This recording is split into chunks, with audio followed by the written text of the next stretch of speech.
Three, two, one. What's going on? It's the LDF Comedy Podcast. Long distance. Sorry. I don't know. The long distance friendship. I'm Sam Castillo. I thought we were going to say it at the same time. I know, right? I was just sitting here admiring you like, wow, he's really got this under control.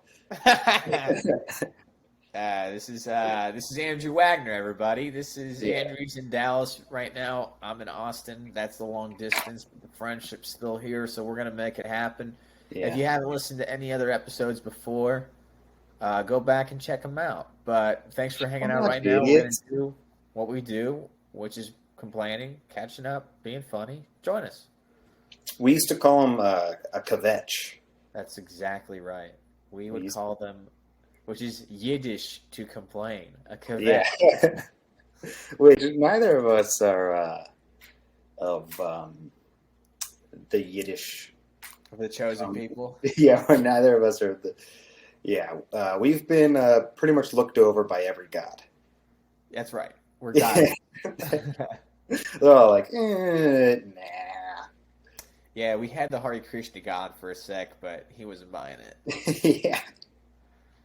Wait, that actually, if you just want to like jump straight into it, I did want to talk about religious upbringings. Okay, let's do it. On the podcast today. Do you ever feel like your religious upbringing like still pops up in like a wave of guilt and shame, or are you past that? Oh, it haunts me and controls me every day. Yeah. I felt like I had gotten it like most of the way under control. Like in my early days, I would like, you know how maybe you didn't do this, but you barter with God every time you sin? God, yes, of course. Yeah. All the time. It's bartering with God. Every day. Every day. Every day is a barter with God. I used to be so aware of like what was a sin and what wasn't. And like now I feel like I think I've done all the sins enough that I feel like every time I don't, and sorry, Nana, if you're listening to this or whoever, but every time I jerked off, I would be like, and that's the last time, God. It's the very last one. I'm throwing the cocoa butter lotion out, and I'm never doing it again. The cocoa butter. I could tell the Wagners were a cocoa butter family. Yeah, I was on the swim team, and my mom was like, oh, well, you're probably going to need this when your skin gets dry. And I was like, oh, shit. Oh, shit. Yeah. Yeah, and it was game over from there. Yeah, it was like Pulp Fiction. You opened up the box and it had the light on it. Yeah. Yeah. Your father, he shoved a cocoa butter up his ass, and he kept it there, Andrew, for 4 years in a POW camp. And now you have that cocoa butter slather all over your limber swimmer's body. At least it would have been self-lubricated on the way out. Yeah, there you go. But then, like... So what have you been bartering with God lately? Do you still do it? No, I just, like, had the thrill of sin again for the first time. And this is what happened. Best. So my parents are out of town. I'm on my own. They're out of town again. They're just leaving me left and right. They leave their 27-year-old at home with no guardian. What are they thinking? These are pretty irresponsible parents, if you ask me. Yeah, who even knows what they're out doing? And so yesterday, I wanted to I fired up the grill so I could make burgers for the week. Your meal plan is burgers. The week. Typically, people are like, boiling a ton of like broccoli, and then cooking chicken on the pan, and then packaging it together so they can just put it in the microwave. They're like, look, I know nuking it's not the best, but it's chicken breast and steamed broccoli. It's what it is. Meanwhile, you're like, I should probably keep the romaine lettuce separate from the burger. Because it won't be no Thursday. Yeah, there's no lettuce anywhere near any of the burgers that I'm making.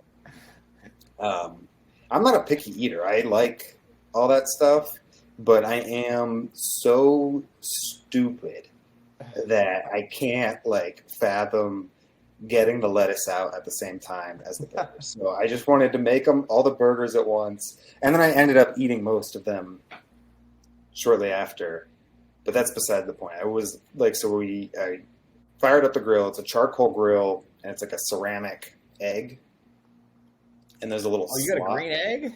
Yes, it's a big green egg. Oh, my God. That's the best. Okay, this guy knows. This guy knows. He's in the business. Yeah, it's the best. It's fantastic. Yeah, it's the There's best. a little flat you open in the bottom. Yeah.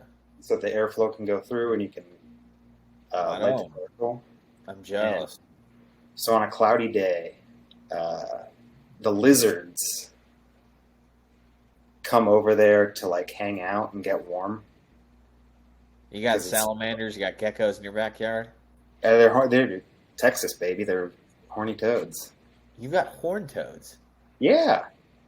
I've never seen Right in one the backyard. Dude, What's I've that? never seen a live horned toad. Horned frog. Dude, maybe you can fact check this from. Well, no, I'm not gonna pull that picture. But they're spiky little lizards. No, they're indigenous to North Texas. I've just never seen them. Yeah. Oh, really? No, I've just never seen one alive. You gotta come hang in the backyard. I seen him on the sidewalk, and my friend was like spitting on a dead flattened one. He's like, I was like, "What are you doing?" He's spitting on a frog. That is such a classic. Everyone has met that guy. Oh yeah. Yeah, he was like, "I'm gonna go back. I'm gonna come back with matches," and I was like, "Okay." Yeah. Just self-destructive kid. Yeah. Yeah. I remember one time behind my grandparents' house in Pennsylvania, my brother and I found a dead woodchuck, and it was like all we could think about for weeks. We're like, we got to go back and we got to see if it's still there. Oh my god, it got grosser. Yeah, but we were never spit on the dead woodchuck guys. But so like the lizards are hanging out by the big green egg to get warm, and I like come around the side of the fence where the grill is. Yeah. And the lizard scares when it sees me, and it runs into that slat under the grill where all the hot embers. It cooks itself. Well, not yet. It's like hanging out on the thing, so I'm trying to scrape it out with the tongs. But then it runs. What's that? You're trying to pull the frog out of there. I'm trying to pull it out with the tongs, and like, why? Why? Have you ever seen anything burn alive? I would just leave it. Dude, you were spit on the frog, kid. You were spit on the dead frog, kid. You know what? I would let the thing die as long as does it affect the flavor of the burgers? Well, that's where the sin comes in.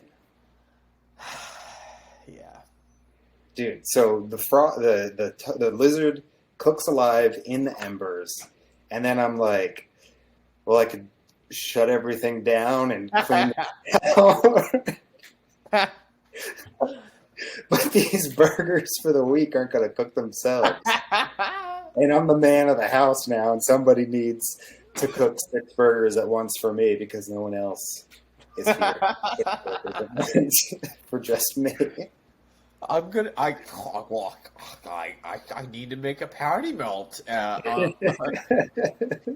the microwave Wednesday afternoon. So I cooked the burgers over the charred lizard. Yeah. How quick did it take for this thing to fry? There was like a scrambling of it trying to get out. It dying? Scramble of this thing. Yeah, a scrambling, a death rattle.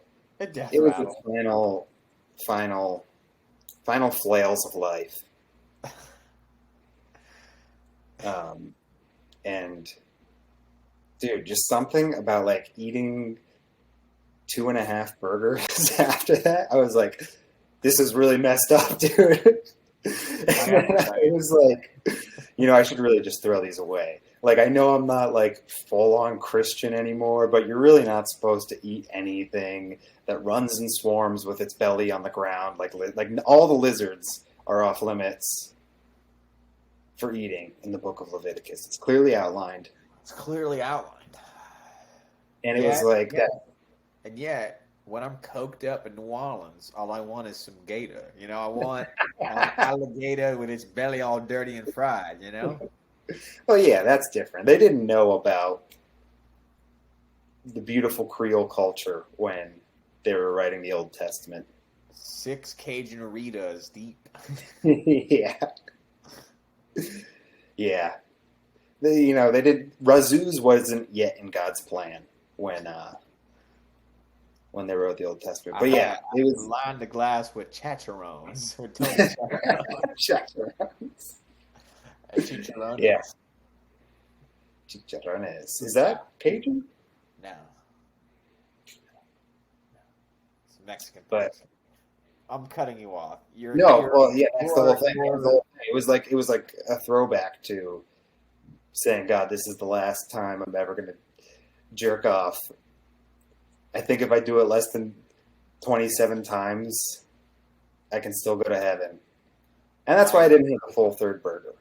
What I love this for you, because what you've been needing is youth. And so much of your youth was spent shamefully eating hamburgers shirtless. And I know for a fact that you took your Quicksilver t-shirt off because you're like, I'm gonna be messy. And you just don't want to get smoky. Hell yeah, man. I love that for you. I'm glad you're back to your youth of eating hamburgers shamefully. I have fully regressed in the year that I've been living at home. Can you imagine having the decadence in your life? Although I'm not the best person to ask because I'm such a psycho with food. But to just go, well, it's Thursday. I'm going to get a hamburger and fries for lunch. Mm-hmm. That's crazy to me. Yeah. That's insanity to me. The amount of calories in that. That's so... I just can't... I would never... Like, to eat a burger means, like, I'm in an airport and I haven't eaten in 8 hours. And it's like, fuck, I guess this is it. Or I just went to a funeral. Or, like, I don't know. Just, it's the list for me to have. Just went to a funeral? I just went to a funeral and there's no fried chicken. Because fried chicken is, like, my sad food, dude. Oh, okay. You know what I mean? It's my morning food. Yeah. Damn. Yeah, I can't wait. Hey, hopefully no burgers for you anytime soon. I cannot wait to have my first Big Mac and an order of Raising Cane's after I sign my divorce papers. Like, I can't wait to be a divorcee getting sad. Wow. Are you going to get them both at once? Yeah, come on, she's getting happy. Yeah. Big Mac dipped in cane sauce. That's right, bro. Epic food hack. I'm putting those Cajun. I'm putting those. I'm putting the toast into the Big Mac. Yeah. I'm putting the Cane's toast, Tux's toast into the Big Mac. Yeah. At P. Terry's, you can bring like a.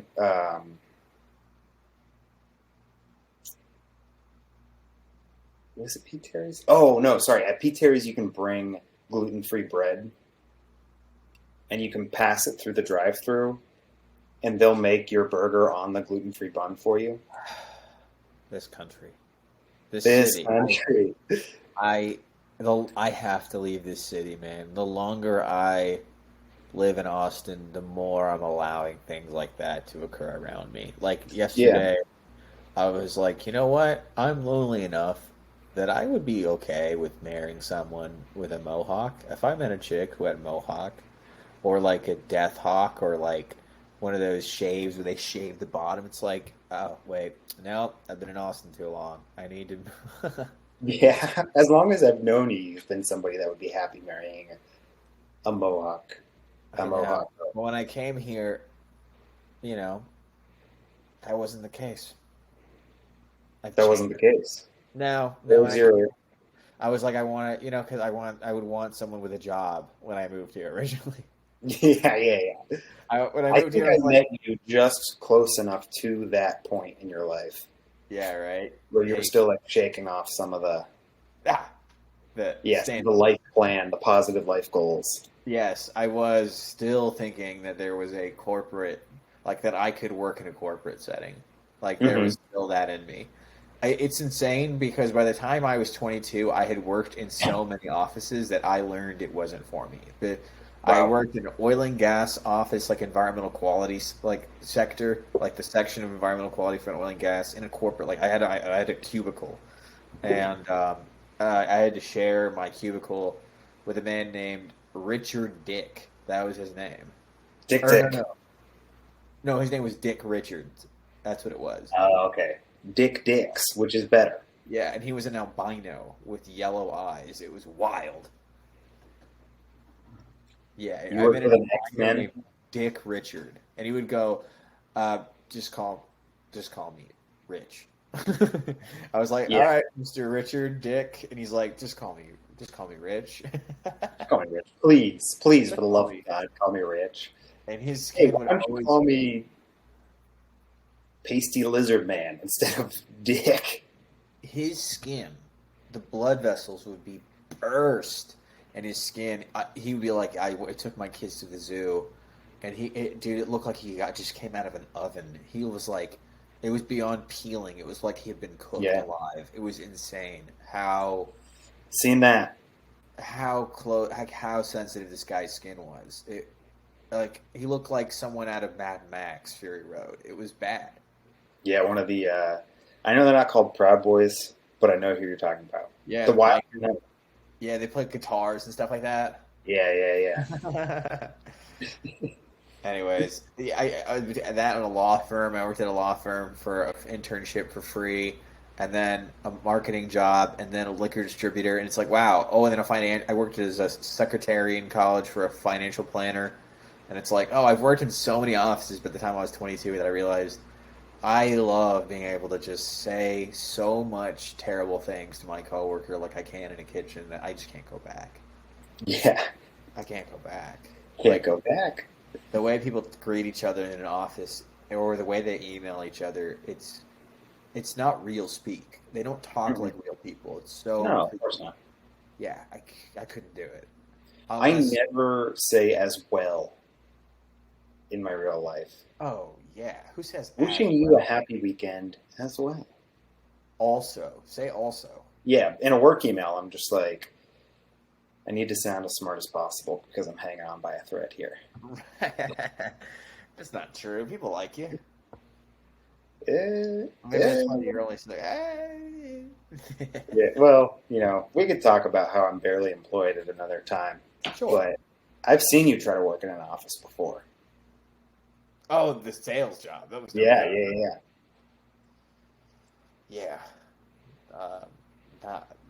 Not great. I'm trying to think of what's the most embarrassing or funniest thing I witnessed at that sales job. Oh, God. Okay, so I remember when I was dating my ex, who is a different race than me, I ran into someone I used to work in the sales office with in a bar. Mm-hmm. And she's like, oh my God, I haven't seen you in years. What are you doing? It's a sales job. It's like, this, that, and that. And she wouldn't let me buy a drink because she's like, I'm sure you could use it. Or like, oh, she's like politely just being like, I got you and all this stuff. Whatever, dude. Yeah. It's like, oh no, I'm that visibly that poor. And she met my girlfriend at the time. And she's like, you guys are an interracial couple. And I was like, yeah. And she goes, oh, my boyfriend's a different race too. And she goes, I think that in this world, the best thing someone could do is date someone of a different race. And it's like, that's not why we dated each other. We dated each other. Right behind giving yourself a big old pat on the back. Close second, though. I mean, it's like, and sure, interracial dating is a good thing. I wouldn't exist if it wasn't for people of different races getting married and having children. But the reason why I was dating that girl at the time is not because we're different races, but because we were horny when we first met each other. We were horny enough to swipe right on each of each other on a dating app. Like, my first thought was, like it was not necessarily evil thoughts, but it was like not altruistic of what made us meet each other. Yeah. I think as a general rule, if you're in an interracial relationship, you can't be too into being in an interracial. That's too many ends in one sentence. You're also in a relationship. Hey, I didn't even notice. This is the first I'm hearing of it. Last I checked, I was dating a human being. Yes, exactly. We're all the same race. Human race. Yeah. Yeah, like I bet the fetishization, is it the fetishization of that? Yeah, you got it. Fetishization. That. Fetishize. So, okay, let me get this out of the way, and then I'll ask you. So, like, think of like your most embarrassing or wildest thing you've seen on a vacation with your family. That I've done or that I've seen someone else do? Doesn't matter. Wildest memory, the most embarrassing memory of a family vacation. Do you have it to go? You have it ready to go, or do you need a sec? It's seeing someone else do it, or it's something I did? I need to ask you. Anything. Okay, I have the first one that came to my head. Let's go. It was so we were in Destin, Florida. Good start. That's white. Yeah, it was during spring break, and fall break. For all the OG PISD heads in the house, you remember fall break. But so like they have this like tram. It's a bunch of golf carts tied together that drives people from the beach 3/4 of a mile back to their condos. And there was like this middle class right there. What's that? That is middle class right there. Yeah,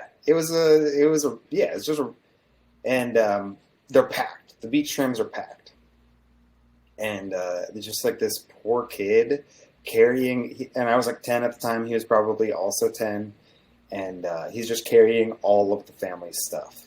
And his little sister goes, "Scratch my pinky toe," and he has everything in his hands, and he's like, "No, I literally can't scratch your pinky toe." She's like, "Scratch my pinky toe."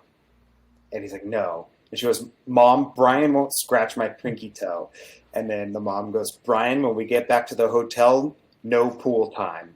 And he just goes, "Oh." I was like 10. I was like, damn. Damn. That kid fucked up hard somehow to get that life. Yeah, I wanted to be like, dude, your mommy is mean. Yeah, what did he do? My whole family talk about it still today. We're like, remember that mean mom? Playing clear favorites. Yeah. Dude, you know that he's from a previous marriage. Like, her husband brought him into the mix. Oh, man. And his sister is his half-sister. Yeah. You know what? Brian, we know you've killed yourself by now, but hey. Hope you got that. Hope you get that pool time upstairs. You know what I'm saying? The hell of the Hare Krishnas having a good time. You know? Yeah. You're in hell, and everyone's blue, so it's cool. What's your way? Why'd you ask that? I thought of the strangest, most bizarre experience of a family vacation. Okay. We were in the 9th grade visiting. My dad has like a dream, which is to see every major league ballpark and every state capital. So yeah, that's extremely middle class. Oh, as well. Yeah, that's Americana as hell. And so we went and saw, I think it was Springfield, Missouri, which is, Springfield, Illinois' capital. What is Missouri's capital? Joplin. Joplin, yes. No, it's not. No, it's not. No, it is. Is it really? Let's look it up. I'm 90% sure it's that. Oh, I thought I was joking. Jefferson City. Jefferson City, Missouri. We went to Jefferson City. We went to Jefferson City, saw the Capitol. You might as well have gone to Joplin. Yeah, and we'd been to the old Royal Stadium where the Royals, Kansas City is. So that's whatever. We need to get to St. Louis. We've never seen the Cards.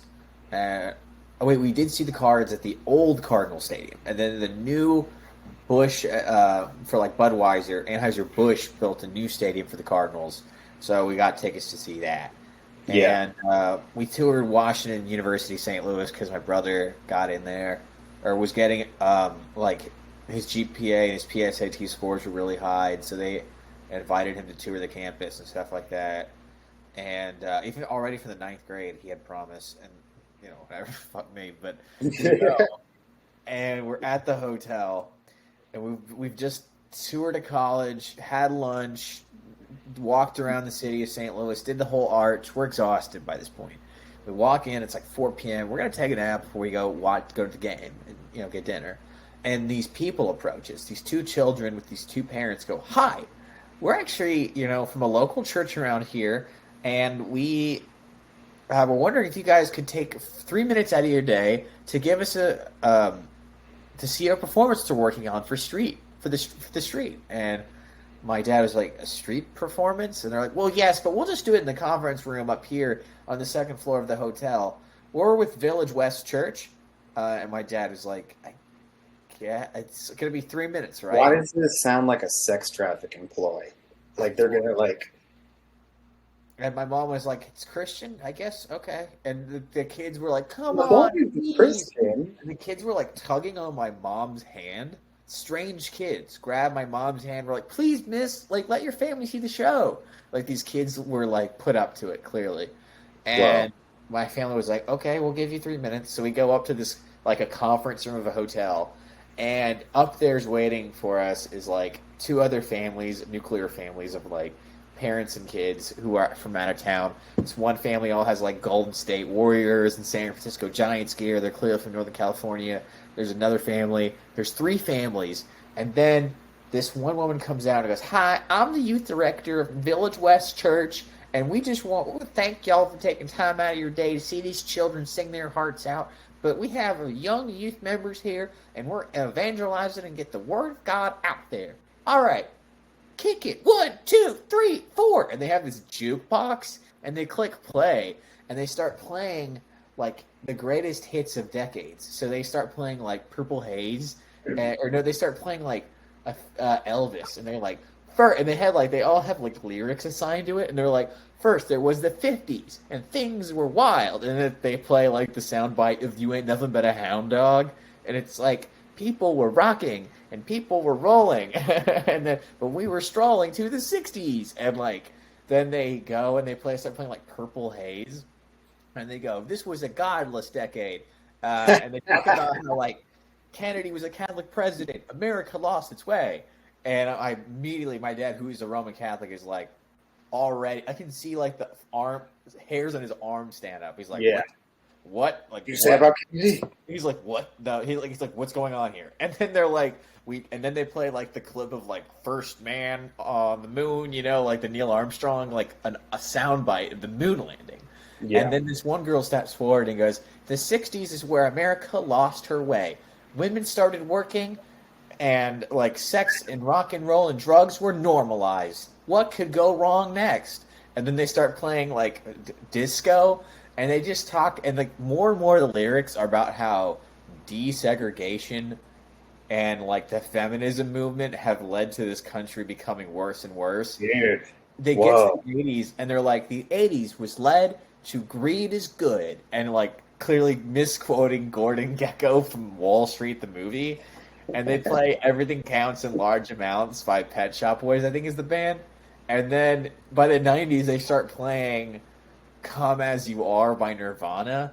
And then they get to the 2000s, and they're like, "Now's our chance to save America. The 2010s is an opportunity to bring this one 8-year-old boy is like, the 2010s are an opportunity to show America the right way home.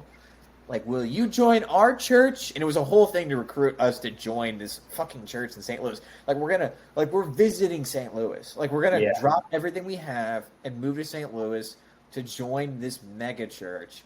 And they just spent the last 8 minutes singing over famous songs in each decade about how racial integration and women working are the worst things to happen to this country. Among other problems with their ploy, wrong demo. It was the wildest thing. Like, we were just sitting there, and the whole time they're like bra burning, sex before marriage, kids all going to school together, and the whole time it's like Jackie Robinson, all this and it's like these things took us away from what was right. And it's like all these things. I'm like, What? the whole time.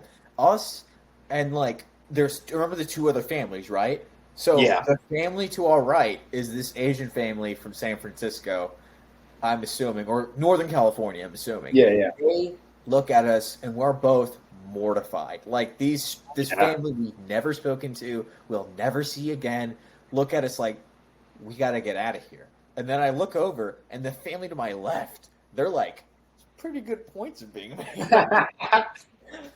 And like, and the mom for that family, when they were done, they're like, da da da, like, yeah, and they all do like jazz hands. Yeah, and the mom of the family on the left are like, yeah, great show. Are you guys Pentecostal? And they're like, no, we're Church of Christ. And like, they're like, get out, that's nearly the same thing.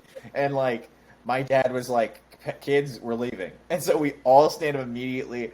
And like the Asian family was also like, okay, we're also leaving. Like it was like, oh my god, it was. And I look back on it now. I thought about it in the car, and I had pushed that to the back of my brain. But we saw like ethno-white nationalism, in the early 10s, in a church conference room with like 9-year-olds singing to us over Nirvana. It was insane. That is a fever dream of a vacation. And like it actually, like they got one, so it's worth renting the hotel conference room for the day, I guess. I mean, the family to our left, when we walked out of that room, was still chatting them up. So again, you're absolutely right. If they got one family all day long, they can squeeze all the money out of them from a lifetime in that church. It's worth the rental of the room. Yeah. How did Trump get elected? Yeah. Oh no. Like people were like, where did this come from? Yeah, exactly. Where do all these 70 million people who voted for Trump come from? That hotel room in St. Louis, Missouri. Yeah. Help America Find the Way Home Again was like a thrown away pitch for Trump's campaign before they landed on Make America Great Again. Yeah, like I just saw an 8-year-old talking about how the Negro Leagues were bad, how the Negro Leagues were good because they kept the players separate. Oh my god, dude! It was insane. My mom was like, "Those people would give Christians a bad name. You can never ever you can never buy into the propaganda you just saw." Like my parents were like, "Oh my god, we need to unbrainwash our kids." Oh my god. Yeah. Well, it's right there next to Topeka, which is the home of the famous Westboro Baptist. The Westboroughs, yeah. So it's just like that like extremely unashamed vocal version is like something that a lot of people, I'm not even going to say in that part of the country because like it's everywhere. You find it just as easily here in Dallas and in Austin, like. It's everywhere, even in Austin. Those Westboroughs, they're like the Joker, they're They're like the Jared Leto Joker of Christianity. Yeah. They like have like cuss words on their signs. They're the psycho twisted Kevin Spaceys of Christianity. Yeah. Someone would go as far as to say that they're akin to hyenas, Yeah. They're the Ollie Dean of Christianity. Yeah. You want to know how I got this tricolored sign? Do you want to know how veterans are in hell? Yeah. I remember they came to a Penn State bowl game that we went to. Oh, yeah. A few years after your hero Sandusky had been taken down. Let's cut that part. I still have that saved on my hold on. I have to find this meme that I remember. Okay. So it has a photo. I've shown it to you. It's Ron Sandusky being held up on shoulders by Nittany Lions, and it says, "The most hated man in America," and then it says, Jerry Sandusky in the Rush to Judgment by Mark Pendergrast, and the next picture is him in handcuffs. It's a book about how they got it all wrong and he's innocent. It's like a Sandusky truther book. Have you heard of it? I haven't heard of it, but I figure your family kept it next to the Bible. No, dude, yes. I mean, Sandusky was like the guy. Both of my parents grew up in State College, and like I'm lying. I'm not giving you a hard time, by the way. I know yeah. But the day that news came out, we did have to take his book off the shelf. Touched was the title of it. Of his autobiography. Yeah. You also guys got rid of the little boy pissing fountain in the yard. Yeah. Really, that seems in bad taste now. Yeah. But he had the whole town. He had the first day it snowed every year, he would come let school out. He would let the elementary school out, and they would play tackle football in the yard. He could just show up and shut down school. That's how influential and beloved he was. Of course he got away with it. Horrific sex crimes. Yeah. Dude. Yeah, I was trying to lighten up the show by talking about racist white nationalist church evangelizing my family. Thank you very much. Dude, there's a lot of good stuff for the TikTok promos here. I feel sick, dude. I stress half of a family bag of kettle corn. Have you had kettle corn? Yeah, I've had fucking kettle corn, dude. I'm afraid to say the full version of fuck. Of course I've had kettle corn. I just censored myself saying fuck. You think I don't know about kettle corn? Yeah, dude, I love kettle corn. Yeah. You're like kettle corn the guy. Yeah. You're so kettle corn that your family revered Sandusky at one point. Yeah. Yeah, every year we would go to the State College Arts Festival. They have the old-timey kettle corn makers. It's like they're wearing a blacksmith outfit to make kettle corn. I feel like you have a family member who is in a barbershop quartet or a college men's choir group, you know? I auditioned for the a cappella group my freshman year of college. Yeah. Denied, so close enough, yeah. What were they called? The Singing Sooners? No, but might as well have been. It was something dumb. Yeah, I just remember knowing a bunch of a cappella people in high school, and we had a recent alumni who was attending Princeton. He was part of the Tiger Tones, and to be an Ivy League a cappella is a big deal. And we took time out of school to see his Tiger Tone group perform. And I went to a inner city high school with a 50% dropout rate. Half the school is skipping class.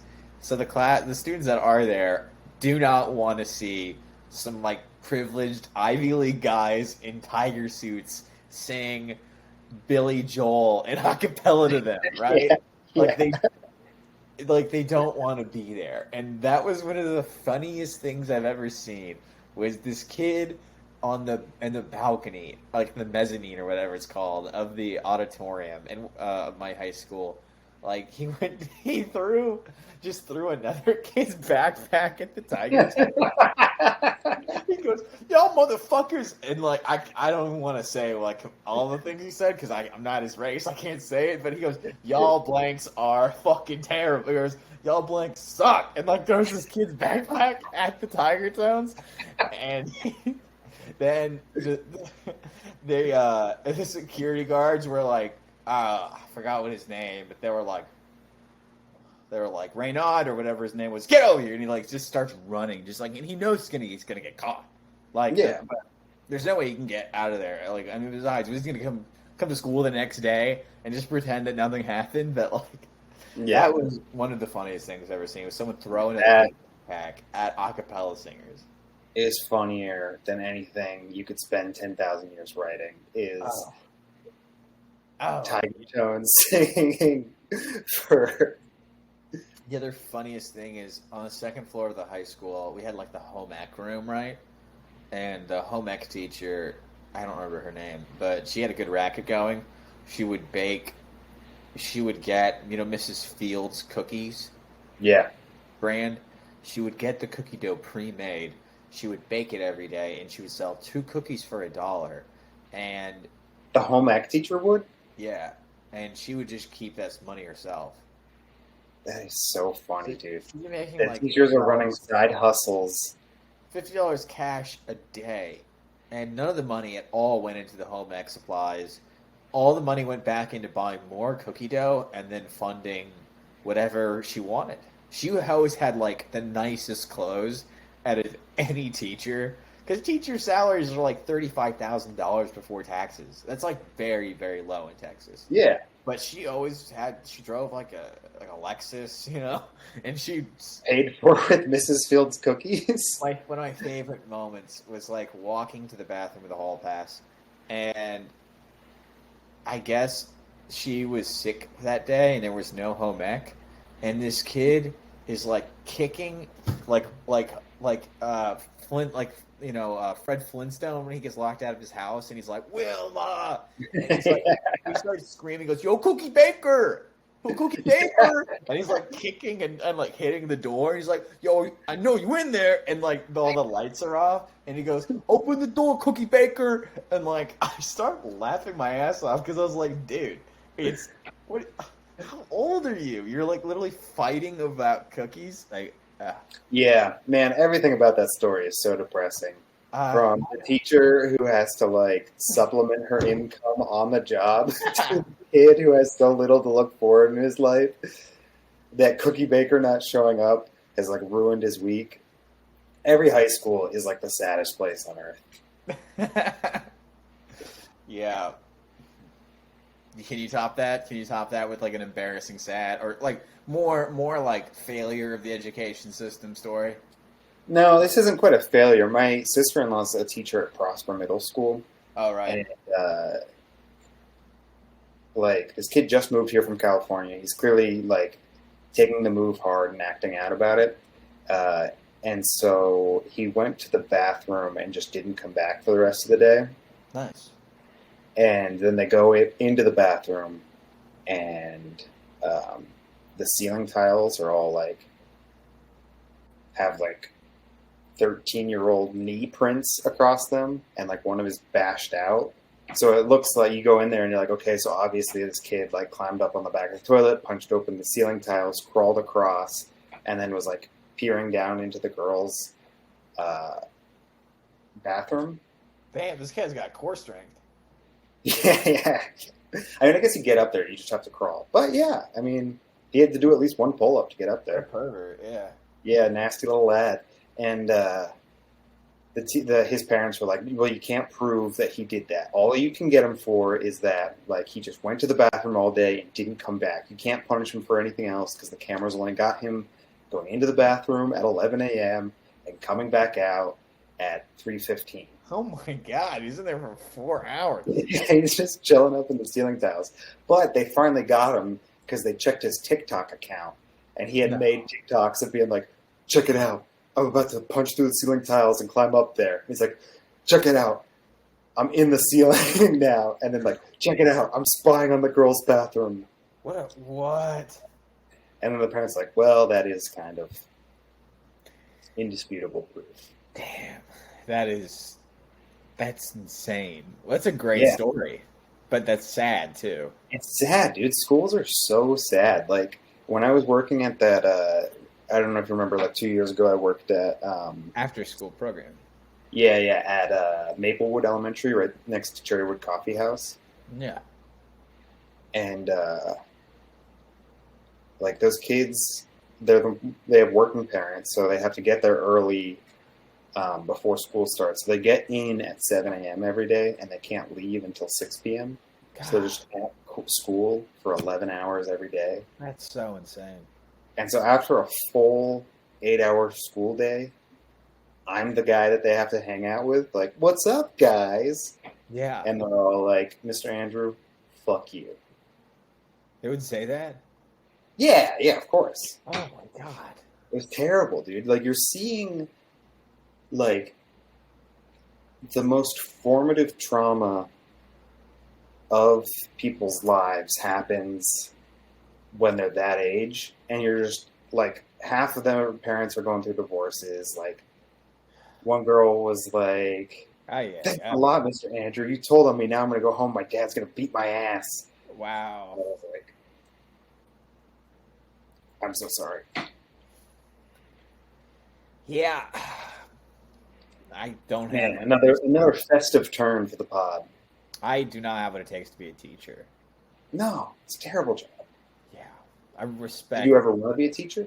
No. What subject? The only subject I could teach them would be history or English. Those are the only subjects I'm any good at.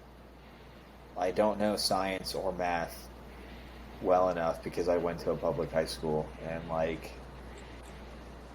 I don't have the training to be a theater teacher or like even an economics teacher or a government teacher. I would have to teach. Well, I guess I could teach government, but I couldn't even teach them like wood shop. I don't know that skill either. I think you're profoundly overestimating the necessary requirements to be a teacher in some counties. That's so true. In Oklahoma, you can just like sign up to be a teacher. Insane. Wow. Do you need like an associate's degree to be a teacher in Oklahoma? Definitely not to be a substitute teacher. Wow. Yeah. Damn. I feel like AISD is one of the better school districts because, like, so many teachers I know are so overqualified to be teachers in Austin. They're like, elite liberal art college educated people in their late 20s who move here to get a fresh start, and then they get a job teaching, underpaid, and they're like, yes, so I went to Colgate College, and we're going to review the classics. And it's like, damn, really? I thought this was a public school. You guys are just only required to cover, like, Frankenstein and, like, Romeo and Juliet. Yeah, I just think, like, no matter how good, like, the teachers are, it's just, like... The system gets you down. The system gets you down, man. It's like Prespaluski in The Wire. Doesn't matter how eager the teacher is. Yeah. It's the system, man. Dude, but I do respect the hell out of kids that just throw a backpack at an adult. That's so funny. That actually reminds me. Today I was at the skate park, and there was this like 10-year-old kid on a scooter with like the pointy bike helmet, and he was sitting on the bench drinking Minute Maid lemonade from the bottle. Dork. And I like missed a trick, and he just goes, "Welcome to the Colony Skate Park, pussy." It was so funny. I was like, "What? Hey, what?" Dude, I've become a worse person in quarantine to celebrate, because last Thursday was the year anniversary of the pandemic. Yeah. Last Thursday, the 11th, was the literal calendar anniversary of me doing your Spider House show as the last show, last showcase I did in the pandemic. And I thought about it as I was watching Seinfeld on my 65-inch 4K that I got for free, and I thought, this TV's not very good. I should really upgrade. I'm becoming such a TV head. Like, when I first got this TV, I was thinking about selling it because I was like, I don't need a 65-inch 4K TV. That's too much TV. And then when I opened it, I was like, well, I guess it's a gift. I would never buy something like this. I should use it. And then when I turned it on, I was like, this is kind of overwhelming. And then within 2 days, I was like, yeah, this is what a TV should look like. Yeah. Like, when I go over to other people's TVs, I'm like, what are we doing here? That episode of The Simpsons where Lenny gets a flat screen TV, and then Homer goes home, he's watching his regular TV, and he goes, "Stupid, no good, rub dirt in my eyes TV." Lenny's the best character. He's the best character. He gets a plastic surgery, and then everyone loses their jobs, and he gets fired. And he's like, "Well, at least Lenny's taking it well." And he's like, "This is the worst day of my life." And like one tear comes out of his eye, Botoxed eye. Yeah, if Lenny doesn't make you believe in the importance of representation on TV, I don't know what will. Hey, Carl, I'm Lenny. Shit, great impression. Yeah, thanks. It's a secret. God, I've been watching The Old Simpsons so much. It's the best. Okay, all right. What's something you wanted to bring up on the show? I feel like I've been hitting all the topics. Oh, well, I don't know if this is funny, but I'm going to pretend it is. I'm going to laugh at whatever you say. just like I haven't become a worse person in the year of in the COVID year, but I have, like I said earlier, like fully regressed. And so my parents have been out of town for the last 2 weeks. Yeah. I can't sleep at night. Pussy, what the fuck? another I miss my mommy and daddy down the hallway. No, it's not that I miss them, dude. I don't even care about them. I don't care. Dude, like when I was a kid, this is also embarrassing. Up until I was like 13, I would wake up in the middle of the night being like, "Oh my god, someone just smashed a window in here." I'd like jump awake, like, "Did I just hear a window break?" And then it like obviously stopped when I was an adult, the normal way. Sure. And so when your house is literally getting broken into in your 20s in your East Austin neighborhood, you're like, just a dream. Yes, yeah. Like they're like hauling my stuff out. Like your two things. Yeah. Your Adirondack patio chair that you have in your bedroom. No, I gave that to Forrest. That Jonathan Simpson made. It was like an oversized chair. Yeah. But yeah, dude, so I have to like very specifically barricade my door every night because we're not a locks on bedroom doors family. Sure. You know, like some of these other heathens. So like I have to stack stuff from the door, making sure that it goes from the door all the way to the other wall, and that it's all touching, and that there are no like weak spots in the thing. So it has to like I put like this guitar amp, and then I attach. So a domino effect would occur. Yeah. So and everything is pushing together. You're home aloneing yourself. What's that? You're home aloneing yourself. Yes, exactly. A paint can is tied to a string. It'll hit him in the forehead and knock him out cold. Yeah, just some. I'm bringing back slapstick. Everyone's talking about two things: the anniversary of Breonna Taylor's death, and the fact that Lola Bunny from the new Space Jam movie looks ugly and busted as fuck. Does she really? I feel like, as a podcast, we should say, I hope the cops that killed her get convicted and thrown in jail for the rest of their lives, and that we see a real systematic change. And also, on the same breath, people are going to still masturbate to the new Lola Bunny as well. Come on. You can't make her unhot. Come on. Everyone's like, she's busted, bro. And it's like, first of all, I don't care. I don't watch baby movies. I'm 27. Yeah. That was a nice poignant. I think I taste tasteful. Yeah. Nice mint on the pillow. And if we're wrapping up, I'm going to immediately Google Lola Bunny. You don't know what Lola Bunny looks like? No, of course I know what Lola Bunny looks like, but I want to see the new one. What cartoon did you jerk off to?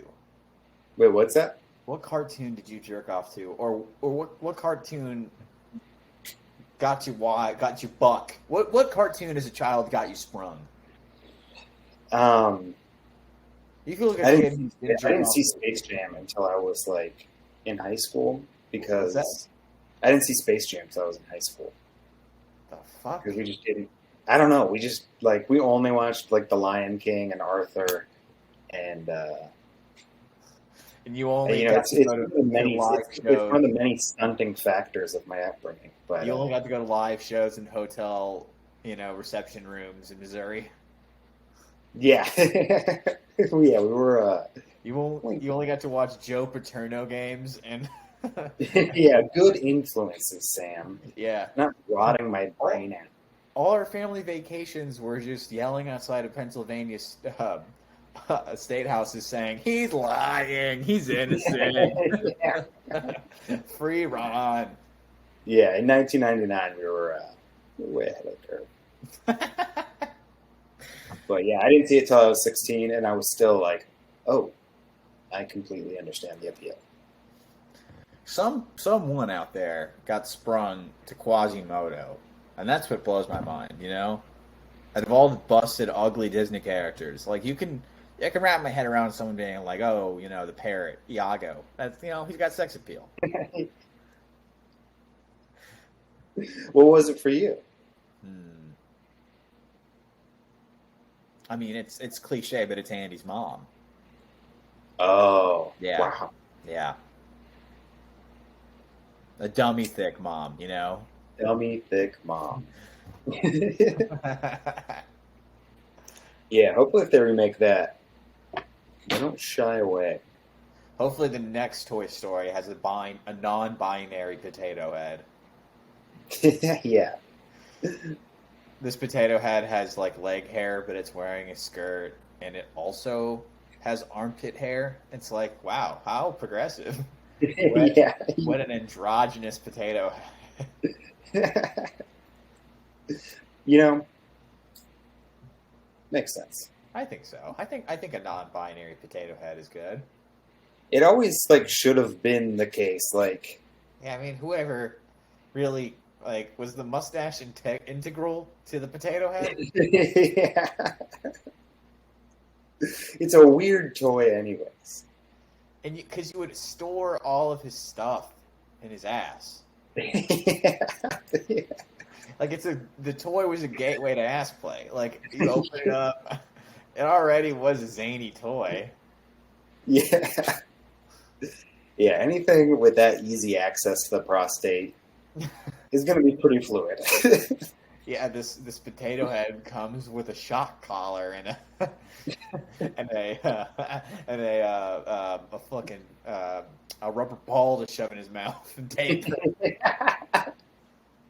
Oh wow, this non-binary potato head comes with nipple clamps. That's so funny.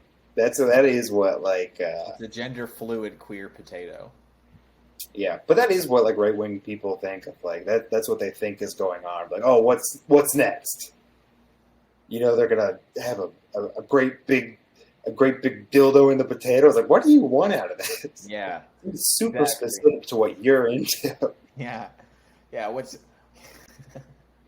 What's next? They're gonna put anal beads on the slinky dog.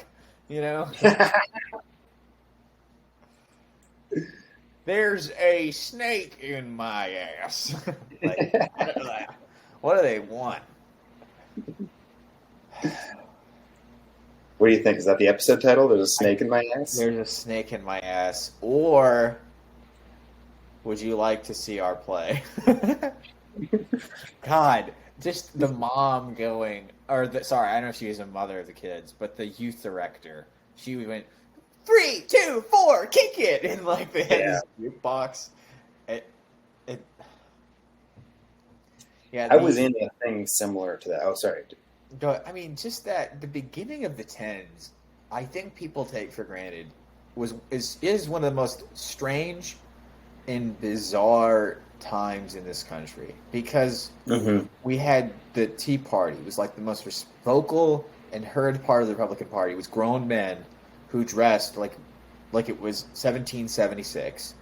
We had basically a country that was very, very dormant and chill with like the beginning of like drone warfare. We were very blasé about mass murder, to be honest. Like I feel like we were really, really passé about the amount of innocent people being bombed every single day, and we were more focused on like, wow, did you hear Obama bailed out the auto manufacturers? I wonder if I'm gonna get a cut out of it. Like that was like 2010 in this country.